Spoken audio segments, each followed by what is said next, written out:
Hello students, आज हम पढ़ेंगे class 9 subject science physics gravitation part 4। तो आज का हमारा बेसिकली टॉपिक होगा Kepler's law of planetary motion. Kepler's law of planetary motion. इससे पहले वाले पार्ट में मैंने आप लोगों को बताया था, यूनिट बताई थी, ग्रेविटेशनल फोर्स के बारे में बताया था, ग्रेविटेशनल फोर्स की यूनिट बताई थी मैंने आपको। तो एक बार उसको मैं थोड़ा सा रिवाइज करा दूं। ग्रेविटेशनल फोर्स की जो यूनिट थी वो क्या निकली थी बेटा? Newton metre square upon KG square. ये क्या निकली थी उसकी यूनिट? किसकी? ग्रेविटेशनल फोर्स में जो जी कांस्टेंट था ना, जी, ये वाला जी, उसकी निकली थी न्यूटन मीटर स्क्वायर।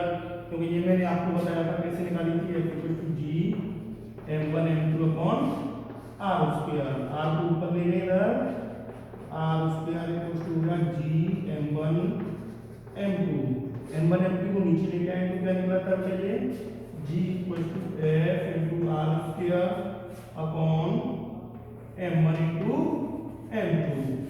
यहाँ से जो g है ना, इसकी हमने निकाली, तो f का क्या होता है न्यूटन और r का क्या होता है डिस्टेंस का मीटर। तो डिस्टेंस स्क्वायर दे रखा है तो उसका भी स्क्वायर हो जाएगा इधर मीटर स्क्वायर। कि m क्या होता है मास, मास की जहाँ क्या हो जाएगी केजी, और m2 की क्या होता है मास, तो उसकी भी क्या होगी केजी। तो केजी इंटू केजी क्या होगा केजी स्क्वायर। आया आपको समझ में? ये तो लास्ट वाले टॉपिक में मैंने आपको समझाया था। नेक्स्ट आज का हमारा टॉपिक है Kepler's law of planetary motion. जो केप्लर हमारे साइंटिस्ट थे बेटा, तो साइंटिस्ट ने जो हमारे बताया था कि जो कोई भी इस लॉ पे आप उसको तोड़ो, Kepler's law of planetary motion के किसी भी प्लेनेट के कारण जो मोशन होता है उसके बारे में बताया था। ठीक है, तो सपोज करो उसने बताया था कोई भी ऐसे सन है, सन के चारों तरफ जो प्लेनेट होते हैं मतलब क्या करते हैं, राउंड में चक्कर लगाते हैं। तो उसने बताया था कि कोई एक रैंडमली प्लेनेट लिया तो वो सन के चारों तरफ क्या कर रहा है बेटा, चक्कर लगाता है। तो उसके बारे में उसने क्या बताया था, अलग अलग लॉ दिए थे। केप्लर ने 3 लॉ दिए थे। तो अपने अपने लॉ में से फर्स्ट लॉ में क्या दिया था, सेकंड में क्या दिया था, थर्ड में क्या दिया था, ये हम आज पढ़ने वाले हैं। तो केप्लर के बेसिकली आपको सबसे पहले ये बात ध्यान होनी चाहिए, केप्लर ने कितने लॉ बताए थे बेटा? 3। तो केप्लर ने कितने लॉ दिए थे पहले? सबसे पहले 3।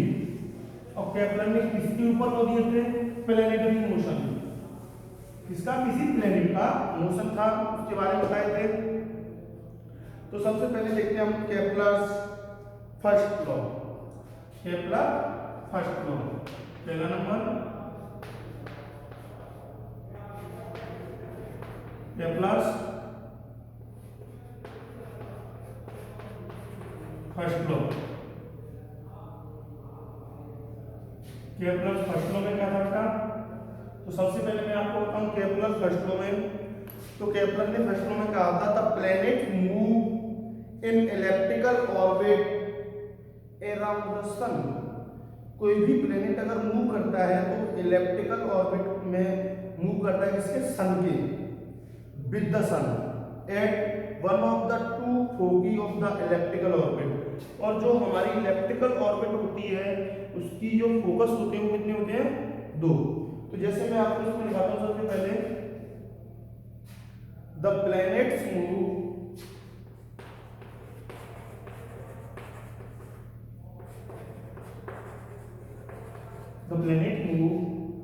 इन elliptical orbits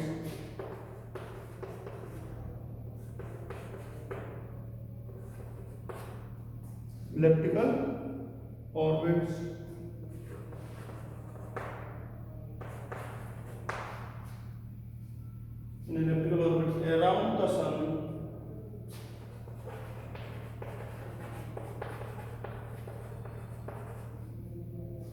sun with the sun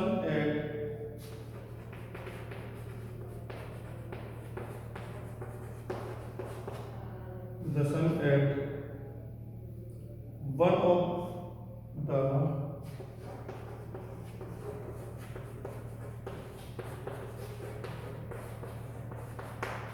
foci of the elliptical orbit of the elliptical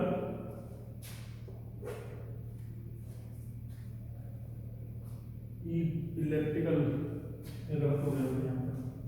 electrical किस पढ़ेंगे? ई डबल एल आई,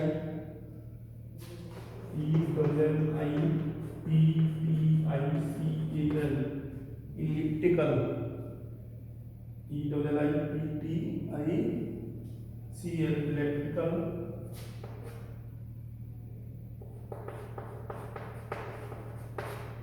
इलेक्ट्रिकल ऑर्बिट। कहने का मतलब क्या है? Planets moves in electrical orbits around the sun with the sun at one of the two foci of the elliptical orbits. तो जैसे मैं आपको बताऊं, सबसे पहले जैसे सन यहाँ पर है, ये सन, ठीक है। सन का जो पहला वाला फोकस उसको मैं F1 मान लिया, ठीक है। तो इसके चारों तरफ कोई भी अगर प्लेनेट ऐसे मूव करता है, ये प्लेनेट हुआ, ये प्लेनेट सपोज करो उसको मैंने मान लिया कोई प्लेनेट P, प्लेनेट P। अब ये क्या करता है? इसके चारों तरफ क्या करता है? मूव करता है, मूव करेगा तो ये सन है,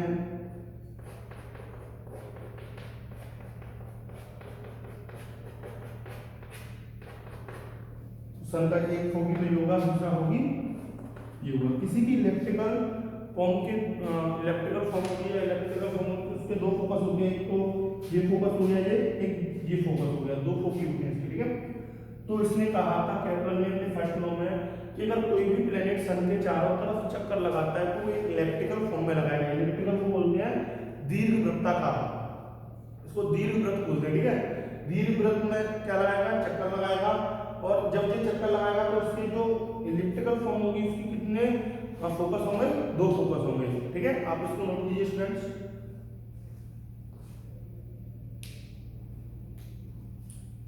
हो गया?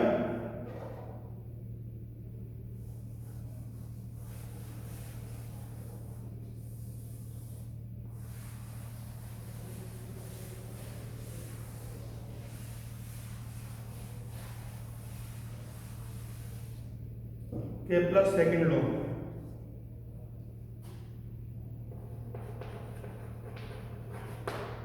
केपलर सेकंड लॉ में उसने कहा था each planet revolves around the sun, प्रत्येक प्लैनेट सन के चारों तरफ घूमता है। द सन इन सच ए वे, एक वे में, एक रास्ते में, that the line joining the planet to the sun, then the line joining planet to the sun sweeps over equal area in equal interval of time. और फिर इसका जो सेकंड पॉइंट है वो, a planet moves faster when it is closer to the sun and moves slowly when it is further from the sun, ठीक है। इसके दो तीन पॉइंट है, मैं आपको बताऊंगा।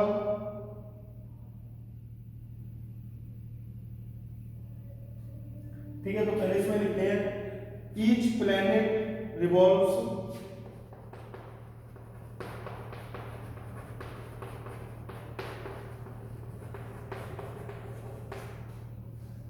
each planet revolves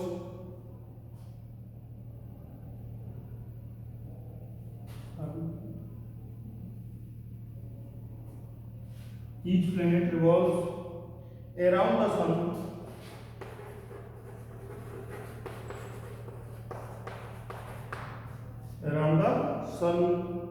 in such a way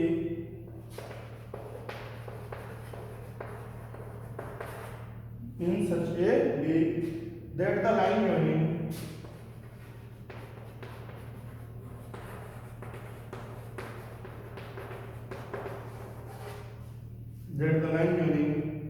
the planet to the sun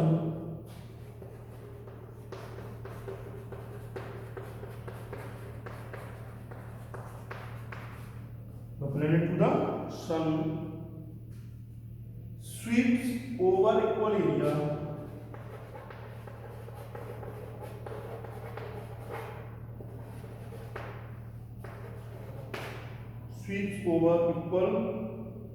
areas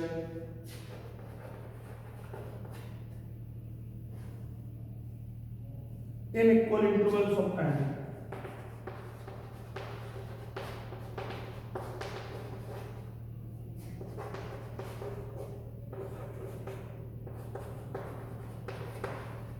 in equal intervals of time. इसका जो सेकंड पॉइंट है वो पॉइंट क्या कहता है इसका, देखो फर्स्ट पॉइंट ये हो गया कि कोई भी प्लेनेट किसी सन के चक्कर लगाता है, कोई इलेक्ट्रिकल फॉर्म में लगा रहा है, तो उसका जो एरिया है सन से ज्वाइन कर दो उनकी लाइन, तो उसका जो एरिया है वो क्या होगा, इक्वल एरिया होगा। जैसे मैं अभी आपको डायग्राम बना के बताता हूँ, सन ये है,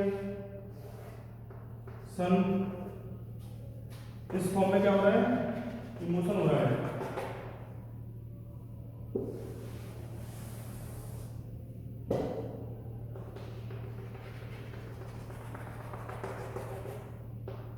ये फोकस ये हुआ, सपोज करो कोई प्लेन इस जगह था ए पर, फिर पहुंचा है बी पर, तो यहाँ से उसका जो एरिया है कितने टाइम में ये यहाँ तक, और ये समझ लो ए डैश और ये बी डैश, इसको अगर ऐड करेंगे यहाँ तक इस पॉइंट से समझ लो इससे, तो ये दोनों एरिया क्या आएंगे, इक्वल आएंगे। इसको मान लो एस, इस पॉइंट को अगर मैं एरिया का दूं इसको एरिया बी मान लो, तो ये जाएगा एरिया ऑफ डेल्टा से डिफाइन होता है area of A dash B dash और S is equal to area of A B S. Okay, ये वाला एरिया और ये वाला एरिया दोनों क्या होंगे, इक्वल होंगे, क्योंकि जितने इंटरवल टाइम में ये यहाँ से यहाँ तक मूव किया उतने इंटरवल टाइम में ये यहाँ से यहाँ तक मूव किया, और ये दोनों एरिया क्या निकले इसके, इक्वल निकले। ये किसने बताया था, केपलर ने अपने सेकंड लॉ में। इसका जो सेकंड पॉइंट था वो क्या था बेटा, a planet moves faster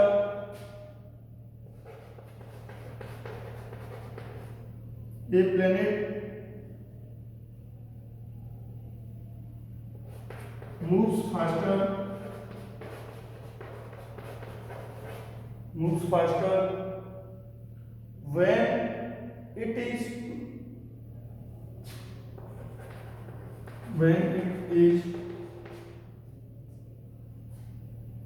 closer to the sun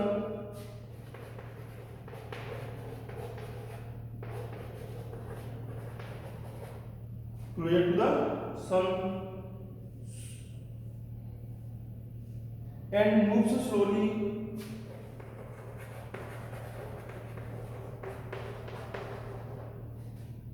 moves slowly when it is further from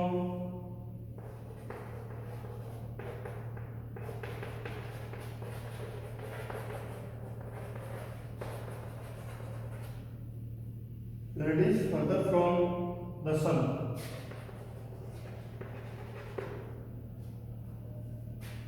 okay, जब ये सन के पास होगा प्लेनेट, तो यहाँ पर उसकी स्पीड क्या हो जाएगी, ज्यादा, और यहाँ पर क्या रहेगी उसकी कम। अब नोट कीजिए स्टूडेंट इसको,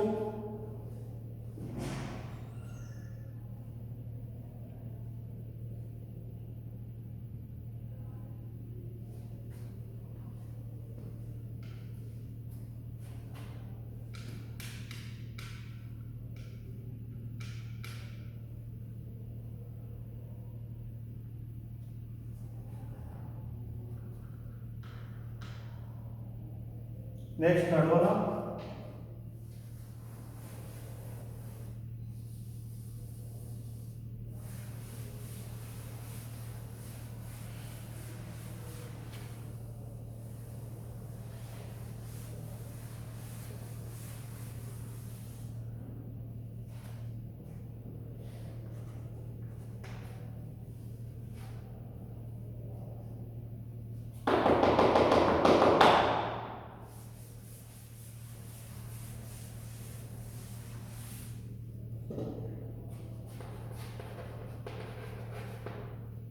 Kepler's third law, the q of the mean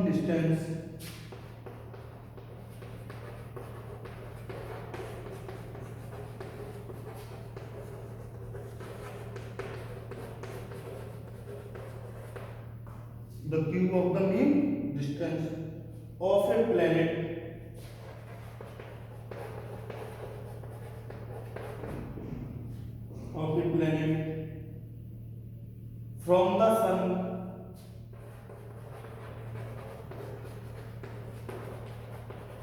from the sun is directly proportional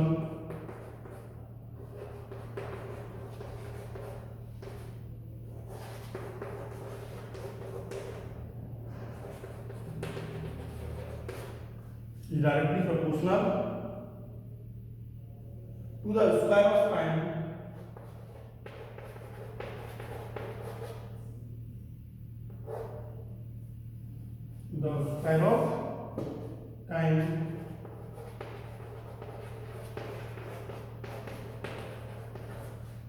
square of time it takes to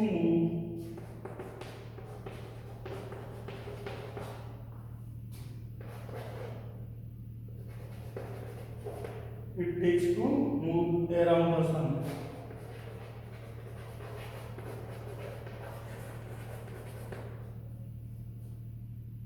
This is r cube directly proportional to t square. तो r cube constant, कोई constant term low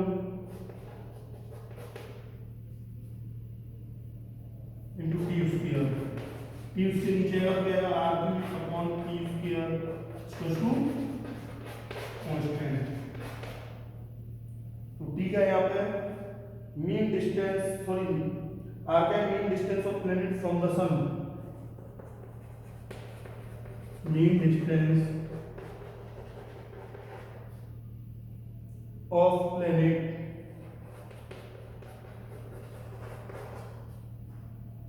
from the sun।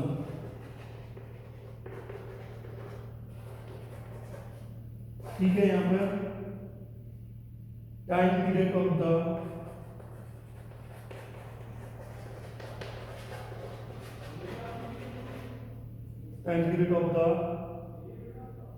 planet around the sun।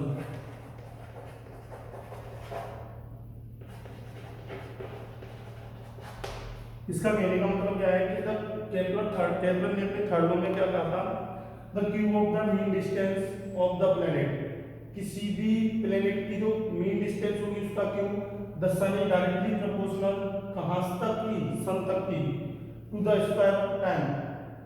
तो वो जितना time उसमें लगेगा उसके directly proportional होगी इसके स्क्वायर के।